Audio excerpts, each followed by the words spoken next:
man. Thanks. So, I'll also send you a Google form to fill out with like your email address, and I'll send you a clip of, like, I'll send some edited clips of you for you to use on social media as well. Yeah. Yeah. So, cool. Tell people who you are. Hey, my name is Michael Dennis. I live here in Austin, Texas. Getting to hang out with this guy, and just excited to be here.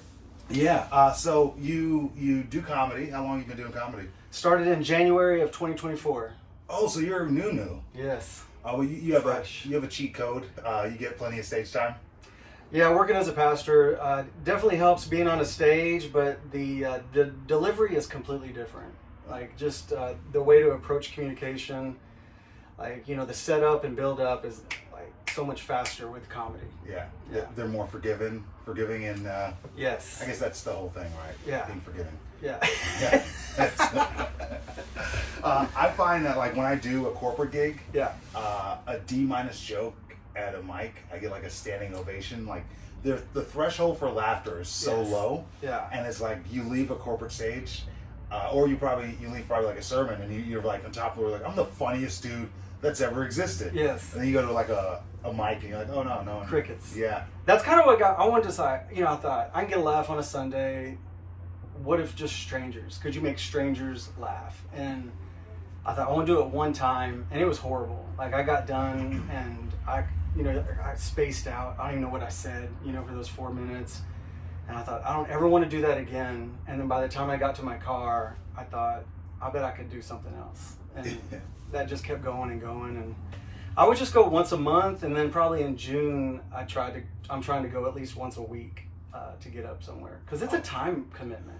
Like, Oh, that's this whole thing. Like you do Kill Tony, Yeah. and you're out there for 5 hours. yeah, So you sign up at 6:30. You're out there till about 11. yeah, So I decided just to interview comics so I can give you guys content to post online, and yeah, also get to know comics, because one of the cool parts about doing stand up is like getting to know comics and connecting with them. yeah. That's for me probably the second thing that kept me in it, is that I was just meeting all these different dudes with just different stories. Some of these guys are moving to Austin just for comedy, and I found that very interesting. And so that's probably the first is I like the challenge. Like, can I come up with something funny? And then the second is just I like just meeting people, hearing their stories. Yeah.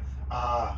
So did you make it to, because like a lot of times like in Kansas City, there's like a influx of like cool pastors who are like between the age of like 28 and 35, Yeah. who like just moved there to start a church or something. So I've gone to like a few like walks and meetings, and is that what brought you to Austin? You're like a traveling pastor? No, I moved to Austin in 2006 to help a church get started at the University of Texas for college students. And that church is connected to a vision to saturate the city with just different types and sizes and styles of churches.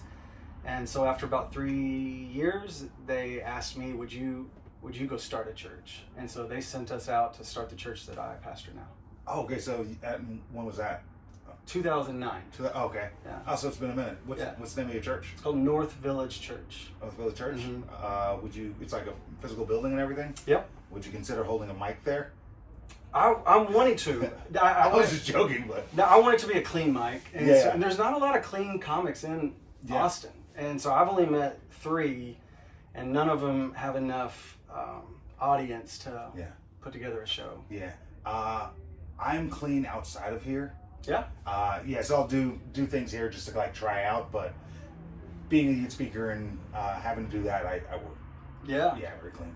Yeah, it's a cool setup because, I mean, it's a small church. And so you could have as small as 50, or you probably couldn't do more than 200. And so the size of the room could be perfect for a little comedy show. Oh, yeah. I mean, you could serve wine, right? Yeah.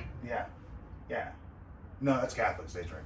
Jesus, but. Yeah, we do. The drunkenness is. Oh, okay, yeah. I was at an open mic last week, and this comic was giving me a hard time because I was having a Michelob Ultra, and Getting crazy. yeah, did have a lime, and he goes, "I thought y'all couldn't drink," and I said, "No, it's the drunkenness part." He goes, "Okay." Yeah, so I'm vegan, so when people like, I guess I don't drink anymore, but when I did, people were like, "Well, you drink? I thought you were vegan." I was Right, like, right. Yeah. Yes. It's different. It's a potato. It's a potato. Yeah. So what are your goals since you've been doing comedy for about almost a year now? Yeah. What are the goals in comedy? I mean, the first goal is to just get up, and then the second is to like for my brain to slow down, you know, because your brain's just racing so fast. And the third goal is to come up with something funny, and then a goal that I'm working on now, which I just started last night, is to get up at the Mothership open mic, which is exactly what you said. Like, I got there at 5:30, 150 dudes like lined up. They pull 16, and then you just leave. I was just like, man, that was just two and a half hours. Or you leave and go across the street for Kill Tony, which then you wait until another 11. I'm not brave enough to try Kill Tony. I just think it, because my whole bit is around me being a pastor, and so as soon as they find out I'm a pastor, I feel like you're just a target. They're just going for viral content at that point. Yeah. I mean, Jesus had a lot of followers. Yeah. But I'm sure some haters too. Yeah. And then I just don't have enough confidence to know, you know, would I be able to handle that well and just not look like an idiot. Yeah, because it's like if you're on a trip. It's like if lock in to the roller coaster, you're on the ride. Yeah. And if you have to kind of lean in when they're giving you a hard time on stage, because when you push back, they're just like they push even harder. Yes. Yeah. And they see you sweating, and they know where you're uncomfortable, and I'm just like, I'm not brave enough for that yet. Yeah. So have you had any serious bombs yet? Oh, I mean, definitely just had, you know, silence, and that's the worst feeling ever. Like, just get me off the stage as fast as possible, and you know, why? I ask myself that. Why do I do this to myself? Like, why? Yeah. Because you know the track isn't going to be like millions and, you know, success. It's just a fun hobby, and for some reason the only thing I could compare it to, and I don't even play golf, but it's the way people talk about golf when you finally hit a shot and it's sweet. Like, that's what it keeps me coming back to, like those times where it does connect and you're like, that's really fun. Yeah, same thing with boxing, where it's like you sign up for a fight, you have the date of your fight, you're training for the fight, and then like a week before the fight, you're like, why did I sign up for a fight? Why? And then like 3 days before, you're like, I guess it's too late to pull out now. You're just like kind of committed. Yeah. And in the morning you wake up, you're uneasy, and then like walking towards the ring, like, well, this is the dumbest idea ever. And then after the fight's over, you're like, oh my god, I want to do that again immediately, and you do. Yeah. I haven't had any pretty bad bombs recently. I realize when you don't drink on stage, it goes a lot better. Being sober helps. Yeah. So because I'm big on like exposure therapy. Okay. And I was afraid to get on stage, and I was nervous, so I would just get drunk. I was getting on stage whether I was drunk or not. Yeah. And I'd be drunk on stage, and I convinced myself that I was better when I was drunk. And then I got sober a few years ago, and then started to come back to comedy. And right before I got on stage, I was like, oh, this is when I would drink. And I never realized I was doing it because I was nervous, and I had to get past that and just start performing sober. Crazy. You're more coherent. You'd have never thought. Clarity. Yes. Clarity. Yeah. Sharp. Yeah. No, I get it. It is nerve-wracking, and you know, it is an art. You know, like a joke on one night could kill, and a joke on another night could just go flat. Some of it is timing and delivery and wording. Like, every little detail matters, but then also the audience in the room, like, that matters too. Yeah. Well, it's supposed to matter. Like, in my head, I think it matters. And I was doing a show once, and I was like the third comic up, and the second comic came off stage, and someone was like, "Hey, how was the audience?" And like an older comic, like more experienced guy was like, "That's none of your business. Like, you control the audience." Oh, that's interesting. And the way I was like, "Oh, I guess you don't just allow the audience to decide how the night's gonna go." Yeah. And the comic who asked that bombed. The more experienced comic killed, and I saw that. I was like, "Oh no, it's not the audience. It's our relationship to it." Do you think it's because that experienced comic knows like how to bend his material to the audience?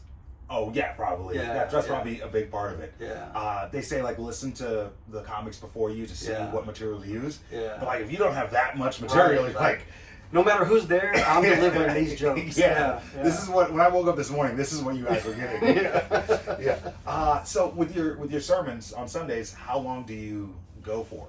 I mean, 30 minutes, but the exact same way, like, I'm all about preparation. So I know exactly what I want to say on Friday before I get to Sunday. And I mean, there are times where I've adapted, but very rarely. Like the whole preparation is a big part, and just kind of just focusing on that. I wouldn't consider myself strong, like improv or impromptu or like off the cuff. Like I enjoy the process of like writing and thinking about how to say that comment or that idea as efficiently as possible. Yeah, someone who's very efficient, and obviously you're clearly aware of this because I've seen your social media, is Nate Bargatze. Oh, yeah. Which, bro, you give out heavy Nate vibes. I'm trying. You are giving off heavy Nate vibes. Even like your cadence, and he is one of my favorite. 37138 is zip code growing up. Oh, okay. Yeah, just the way, because he's very monotone and to kill with no, because I move around and I try to like get around. Like, it's cheating a little bit. Yeah. The fact that he can just stay still and just use his words. Yeah. Growing up, his zip code was 37138, and the way he was told to remember is 37 plus 1 equals 38. And he said, I never forgot it, and neither will you. And that joke, and he's right, it stuck with me. It stuck, yeah. And it's just like those little subtleties. He's amazing. Yeah, seeing him, you know, when I was growing up, watching guys like Eddie Murphy, you know, even Kevin Hart. I mean, I just thought, well, comedy is like another stratosphere of people. And then you see Nate, and you're like, oh, he's just talking, just telling stories, which he's obviously amazing at. But it did plant the idea of like, oh, I guess you don't have to be able to do impersonations and like just kind of bring a whole other set of gifts. And so that's definitely been inspiring. Yeah. Do you know who Mike Birbiglia is? I don't know that one. Okay, so he did he's a stand-up comic, he's a storyteller. He did a special called Sleepwalk with Me. Okay. He's a clean, squeaky clean story comic, and it was the first time I've ever seen stand-up like this, to where he told a story. He has a sleepwalking issue where he has to sleep in a sleeping bag with zippers because he had jumped out of a hotel window on the 3rd floor hotel in La Quinta in Waiawai, Washington. Wow. It's a great story, but he started the story about sleepwalking, and it went all these places, and at the end it came back and everything became like a full circle, and there wasn't anything he told you that was wasted. It was just like setups for later on, and I saw that, I was like, oh, that's a speech. And I literally built my entire speaking business off of that one comedy. Is that right? That's my whole style, is I tell one story to students for an hour, and there's jokes and morals and messages sprinkled in between, and it was like a different way to do comedy. Yeah. And so I know a comic will see that and like, oh man, I would love to do that, but then like I see like a Mitch Hedberg or someone does one-liners. There's so many different ways to go about it. Yeah. Do you find yourself following Nate Bargatze's path, or are you more of a one-liner? What type of comic would you consider yourself? You know, I'm learning, you know, what kind of comic. The thing that I probably have heard from him that I've applied the most is like, try to be funny. You know, not to make the stories too long, but to build funny, like, while you're telling the story. And that's a real challenge, but it forces me to then reduce the story or find the funniest parts of the story and just share that part. Yeah, I'll do like joke writing sessions, and there's one guy I was actually paying just for consultation, like joke writing, and I would, if I'm meeting with him, it was $100 an hour. And I'm like, okay, if I'm meeting with this guy, I'm using so I got all my jokes together, and I would bring him like an 8-minute joke, and he would bring it down to like a minute, 10 seconds. Yes. And I'm like, but what about? And he's like, no. He's like, you can do it with, and then I started to become self-conscious. So when I met with him, I wanted to bring him as short of a joke as possible, because I realized if I'm paying this $100 an hour, I want to invest my time. And it has made me be more succinct and like straight to the point with my jokes. Yeah. And then that's what I appreciate about Kill Tony, is that you have 1 minute, and you'll see guys and girls get up there and they'll spend their whole minute on like one payoff, and hopefully it's a big one. Oh yeah, you're swing one swing. Yeah. Do you have your minute if you were to do Kill Tony? Yes. I think right now, if I was going to do it, I think I know what I would do. Yeah. Okay. Yeah, I have, because I have a bunch of jokes, and I always, when I go to sign up, I'm like, I have two different ones in my head. One is like the Puerto Rican joke, Yeah. which I think will be very fitting because he just had that Yeah. issue with Puerto Rico, and second one is my sobriety joke. But what's weird about my sobriety joke is like all my jokes are true and honest, but this one I'm kind of like bending a little bit. So I am sober, and the joke is I'm so good at drinking that I'm retired. And my loved ones got together for me a retirement party. Yes. And it's like an intervention. Granted, they never threw me an intervention. They had talks with me, but it wasn't like an official intervention. Right. Then I say, I'm so good at drinking that I gather in churches with strangers and we share war stories. Yeah. We talk about it. I've been to AA meetings, but I stopped going because it doesn't serve me anymore. Mm-hmm. Great for the program. And then finally, the punchline joke is, I'm so good at drinking, I'm sponsored. But I'm not sponsored. I don't have a drinking sponsor, AA sponsor. Yeah. But I'm like, I want all my jokes to be honest, but that one I feel like I'm kind of lying. Yeah. But yeah. for the purpose of the joke, Yes. and it's too good of a Yes. joke for me not to do. Yeah. I don't have that many jokes. Yeah. So you guys will get some dishonest jokes. Yeah. Right. Yeah. Is there a joke that you no longer tell? Just recently, I've tried to. You're supposed to be, from what I've heard, you're supposed to talk about your life, and so I've been married 25 years, and so that's a little bit different, especially being in Austin. So how to pull out the funny, and so talking about sex has been something my wife has not been too fond of. And so I started off with probably 3 minutes of trying to pull a joke out, and she's like, "No, please don't do that, or that." And so Don't pull it out. Yeah. So I got about 30 seconds that she's like, "Okay, you can do that." So I just tried that at Cap City about 2 weeks ago, and it went okay. Oh, okay. So you run all of your jokes by her?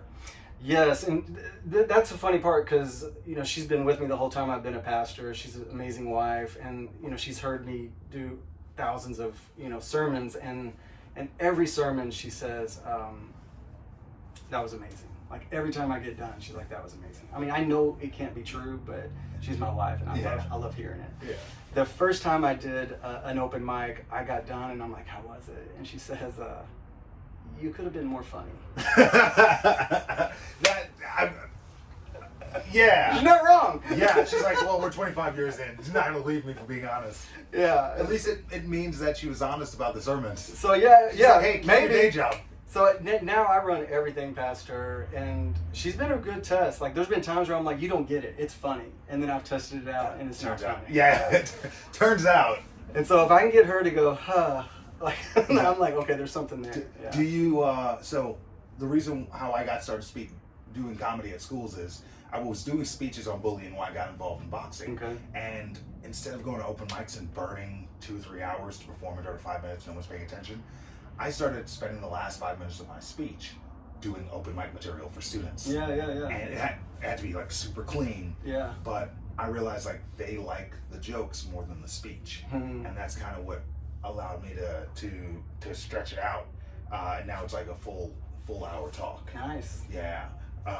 And it's I think it's a great way because if people are if students are laughing, they're listening. If they're listening, they're learning. If they're learning, I did my job. Yeah. You have an opportunity where you have an hour or 30 minutes of stage time Yeah. in front of a real audience. Yeah. Do you like put 3 minutes of stage material in there just to try out?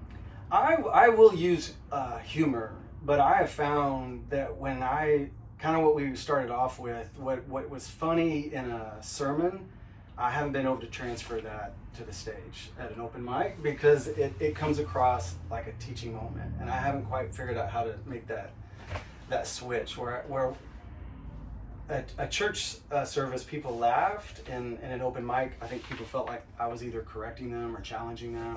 Okay, yeah, sensitive line. But how about the other way around?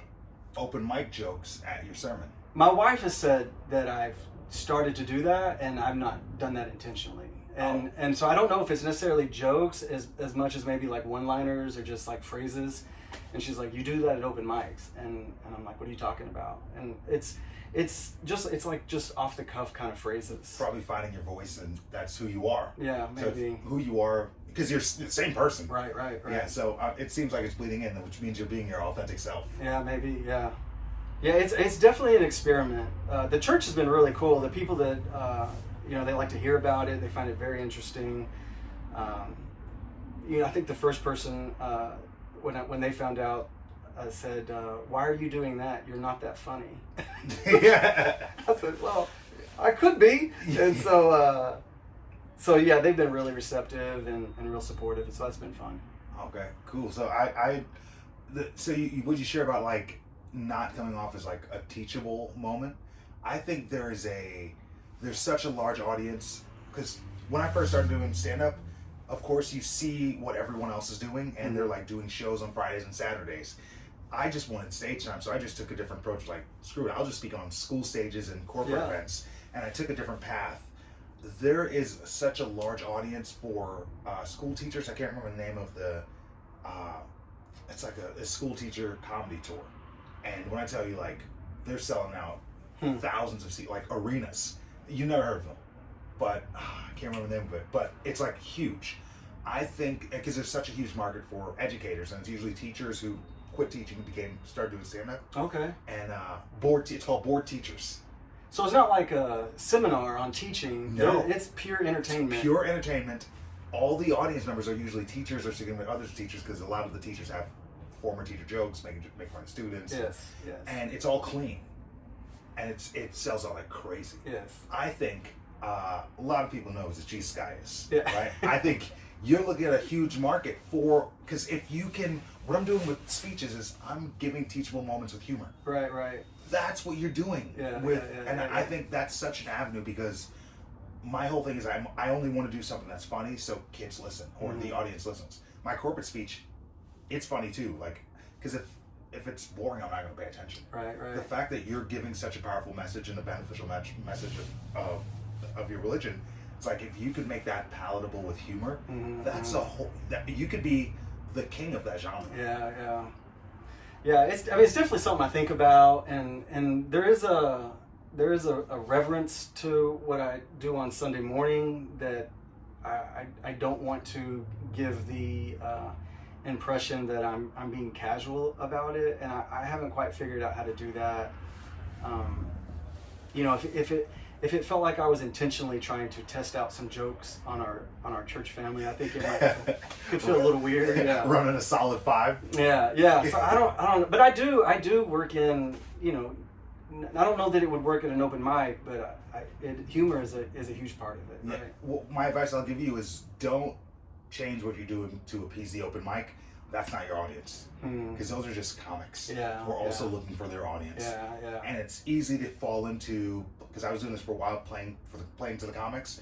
I wouldn't do material. I just work the room and make jokes with comics there. I'm like, oh, that's not really helping any of my joke writing. Right. And then you become an open mic comic, which Right. no shade. It's not the path It's I not want. the goal. Yeah. So one final question, because I know you have to go in and hit the mic. Yeah. What's the objective for comedy for you right now? Right now, the primary goal is just a fun hobby. Like Joe Rogan moved to Austin. It blew up. It's in my back door. Like, there's every night of the week. There's multiple to choose from. I just want to do that. I do want to get booked. Like, I was just talking to a show producer or whatever they're called, and said, "Hey, would you have me in your show?" And he said, "No, you're too wholesome." To which I thought was funny. You think about people being too edgy. Yeah, being wholesome is edgy. So being wholesome's the new edgy. That's definitely a goal that people would take a risk on. Putting me in their show for 5 minutes or whatever. And then second is just to keep meeting dudes. Like, it's just been really fun, like, just hearing their story, because a guy moving to or a girl moving to Austin, pursuing a dream. I mean, they're just automatically, they're taking risk. I mean, they're chasing something. They're stretching themselves. Insecurities are being exposed. Fears are being exposed. Like, I don't know, man. That's just it's a fun season of life that I get the privilege of just interacting with. I mean, dozens of them right now. So that's been fun. Has your kids seen you do stand up yet? Yes, they haven't seen it at a show, but they've seen you know, reels and, you know, videos. How old are they? 17 and 20. Oh, so they're like real. They can give real opinions. It's not like dad jokes you have to do anymore. No. Are they honest with you too? Yes, I don't know that they know what to think. You know, I think they're maybe on the line of like, are they embarrassed by their dad? Oh, like, oh, dad's going through his midlife crisis. Yeah, a little bit. Better than the sports car and a 22-year-old girlfriend. Yeah, and then there's like supportive, like, good job, dad. Yeah. And I think they would have to see probably a show experience for it to really hit home for them. That's pretty cool that they get to see their dad, like, maybe not even chase a dream, but pursue that hobby and kind of step outside of your comfort zone. Yeah, that's another thing. You know, like I used to think I'm about to turn 50 this week. Which is nuts. You look great, man. Oh, thanks. Yeah. I thought 50 were like about to die. Like, that felt so old. Well, you think about like when we were growing up, 50 was death. Yes. Yeah, but like they tell us to drink water and stuff now. Yeah, We have it better does. sports science. And you have everything available, and so that's the mindset I'm trying to take. Is like, man, like my kids are grown, they're doing their own thing. Like, anything's possible. Yeah. And so if you have some ideas, try it. I mean, the worst that happens is you look stupid and Yeah. move on. And I think it's worse to not do it. I think you look more stupid not attempting it than looking stupid doing it. Yeah. All right, man, I'll let you get to your mic. I appreciate your Thank time. you so much. Appreciate it, man. Thanks for asking. Yeah.